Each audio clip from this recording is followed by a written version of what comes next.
So Arnold Barboza Jr. will be making his return to the ring in March the 14th against Kenneth Sims Jr. Of course, both guys, in my opinion, are very good at 140 and very good boxing. And Kenneth Sims Jr.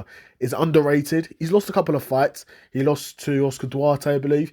Again, Oscar Duarte is not really at the level. So, granted, Kenneth Sims isn't, near the top at 140, sorry. But he's a very good boxer, in my opinion. He's tricky and he can beat a lot of guys. And the guys he can't beat, even the top level guys, he can give some trouble to. I think Oscar Duarte was outmanned.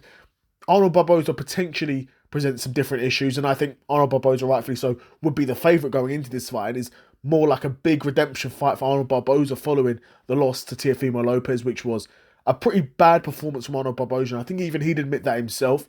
It was a fight where, even though you watch it and you think, well, Arnold Barboza's sort of on the front foot here, Teofimo was largely controlling that fight, because even though Teofimo was on the back foot a bit, he's comfortable on the back foot. He almost encourages it so he can counter and land big shots and, win throw eye-catching shots and win rounds like that. And he did that. And that's how he won the fight against Arnold Barboza Jr.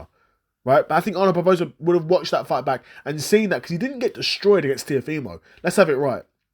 Teofimo won that fight, I don't want to say comfortably, but, come the end of the 12th round, there was no sort of concern in my mind that, oh, maybe Teofimo didn't win this. I thought Teofimo was comfortably in control of that fight. And Arnold Barboza Jr. didn't deserve to walk away with the win.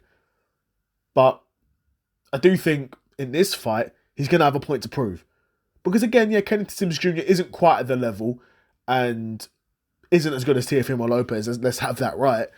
But Kenneth Sims, like I said, he does present some of his own issues. He's lengthy. He's tricky. He's a tricky boxer who's been around for a while and has experienced the highs and lows of the sport, and there's something to be said for that. That being said, Arnold Barboza Jr. should be more physical, and he should use that physicality as well. We didn't really use that against Teofimo Lopez, and I think he probably should have. And again, that's something that, going back to this fight, Arnold Barboza would have probably looked in the Teofimo fight and thought, well, I could have moved this guy about a bit more. I could have pinned him back, and there's times when, even though I'm on the front foot, I'm not making the most of it. He needs to do that against Kenneth Sims Jr. So this is a big redemption fight for Arnold Barboza Jr. Because if he wins this, then again, he's probably only one more win away from really being in those talks again for a world title shot at 140. And I look at the current world champions at 140. It's tough. It's tough because I don't think he beats Hitchens.